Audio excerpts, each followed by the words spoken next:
TDP AP అధ్యక్షుడు అచ్చెన్నాయుడు మాట్లాడుతున్నారు. Live చూద్దాం. XYZ ఏ ప్రభుత్వం వచ్చినా ఏ చైర్మన్ వచ్చినా చేయాలి.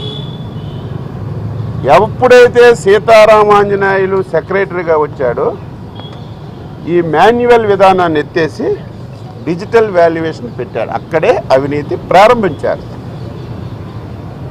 దానికేంటి షాకు? కోవిడ్ ఉందని చెప్పి పరీక్ష తీవ్రంగా కోవిడ్ ఉన్న సమయంలో రాష్ట్రం అంతా పరీక్ష జరిగింది. వాల్యుయేషన్ చేసేటప్పుడు కోవిడ్ వస్తుందని చెప్పి ఈ రకంగా డిజిటల్ వాల్యుయేషన్ చేసి మొత్తం పోస్టులన్నీ కూడా అమ్ముకోవడమే కాకుండా ఆ రోజే కోర్టుకు వెళ్ళారు. కోర్టుకు వెళ్తే మాన్యువల్ వాల్యుయేషన్ చేయమని చెప్పి ఆదేశాలు ఇచ్చారు.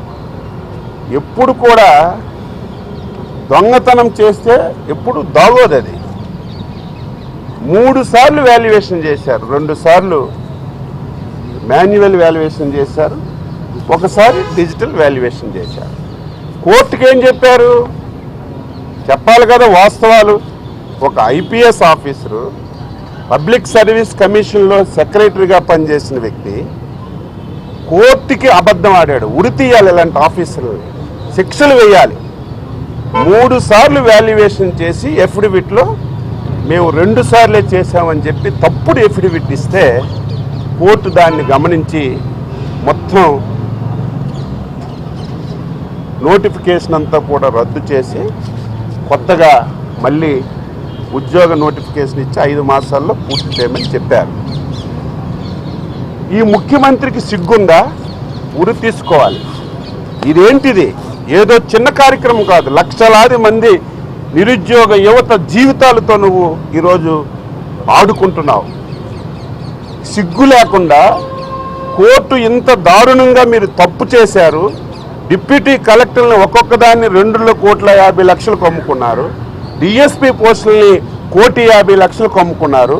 ఇందులో మ్యానిపులేషన్ జరిగింది, అవినీతి జరిగింది, ఇది చెల్లదని చెప్తే సిగ్గు లేకుండా ఎగ్గు లేకుండా మళ్ళీ మన డబ్బుతోనే అప్పీల్కి వెళ్తామని ఈ ముఖ్యమంత్రి మాట్లాడాడంటే ఈ రాష్ట్రంలో ఏం జరుగుతుందో యువకులందరూ ఆలోచించాలి. అందుకే తెలుగుదేశం పార్టీ తరఫున ఈ రాష్ట్రంలో ఉన్నటువంటి యువకులందరూ తిరగబడాలి. వైసీపీ ముఖ్యమంత్రి వచ్చినా, మంత్రి వచ్చినా, నాయకులు వచ్చినా, జగన్మోహన్ రెడ్డి వైసీపీ పార్టీ ఎవరు చెప్పినా సరే ఫిల్ట్ పట్టుకొని అడగాలి. ఈ రాష్ట్రం నుంచి ఎంట పెట్టాలి. లేకపోతే యువతకి మంచి జరిగే పరిస్థితి ఉండదని ఈ సందర్భంగా తెలియజేస్తూ ఆ గవర్నర్ గారు కూడా ఆశ్చర్యపోయారు. 10 నిమిషాలు టైం ఇచ్చి గంట సేపు మాట్లాడాడు. ఇవన్నీ జరిగాయా? ఇవన్నీ వాస్తవాలేనా? ఇది నిజమేనా అని ఆశ్చర్యాన్ని వ్యక్తం చేసిన పరిస్థితి గవర్నర్ గారు వచ్చారంటే ఎంత దారుణం జరిగిందో ఒకసారి అర్థం చేసుకోమని చెప్పి తెలియజేస్తూ స్పష్టంగా గవర్నర్ గారికి 3 డిమాండ్లు పెట్టాం.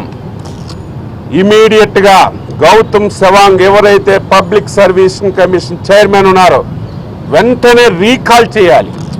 ఇది మీరే నియమించారు. మీరంటే గవర్నర్ వ్యవస్థ నియమించింది కాబట్టి అడ్డంగా దొరికిపోయారు. కాబట్టి మళ్ళీ ఏ నోటిఫికేషన్ వచ్చినా ఇదే పరిస్థితి వస్తుంది. కాబట్టి పిల్లల జీవితాలతో ఆడుకోవడానికి ఎవరికీ హక్కు లేదు. ఇమీడియట్గా గౌతమ్ సవాంగ్ని రీకాల్ చేయమని చెప్పి డిమాండ్ పెట్టాం. రెండవది, ఆ రోజు సెక్రటరీగా ఉన్నటువంటి సీతారామాంజనేయుల మీద ఇమీడియట్గా కేసు పెట్టి ఎంక్వైరీ చేసి దాని మీద యాక్షన్ తీసుకోమని రెండవ డిమాండ్ పెట్టాం. మూడవది, మొత్తం ఎంటైర్ ఎపిసోడ్ మీద ఒక CBI ఎంక్వైరీ చేసి మొత్తం ఎవరెవరు ఇన్వాల్వ్ అయ్యారు, ఎవరెవరు ఇందులో భాగస్వామ్యం అయ్యారో అందరికీ శిక్ష పడే విధంగా CBI ఎంక్వైరీ వేయమని చెప్పి డిమాండ్ చేశాం. గవర్నర్ గారు సానుకూలంగా స్పందించారని చెప్పి తెలియజేస్తున్నాం. ఏముందా? మోడల్ కూడా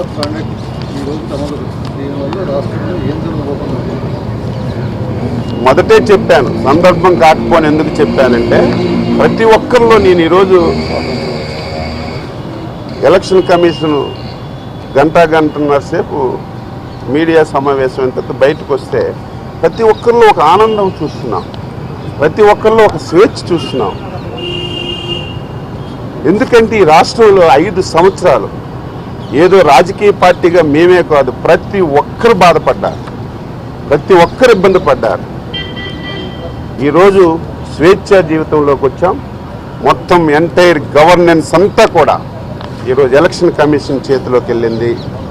మరొకసారి రాష్ట్రంలో ఉన్నటువంటి ప్రభుత్వ ఉద్యోగస్తులందరికీ, ఎవరైతే అటెండర్ నుంచి చీఫ్ సెక్రటరీ వరకు, మీరు ఎక్కడ కూడా చిన్న వైలేషన్ చేసినా సరే, చిన్న తప్పు చేసినా సరే, పాత పరిచయాలు ఉన్నాయని జగన్మోహన్ రెడ్డి వైసీపీ మంత్రులు చెప్పారని చేస్తే మీ జీవితాలు మీరే పోగొట్టుకున్న వాళ్ళు అవుతారు.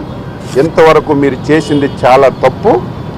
ఇక ఈ రోజు నుంచి అయినా సరే ప్రజాస్వామ్యాన్ని కాపాడడానికి, రాజ్యాంగబద్ధంగా ఎన్నికలు జరగడానికి ప్రతి ఒక్కరూ సహకరించాలి, సహకరిస్తారని చెప్పి మేము విశ్వసిస్తున్నాం.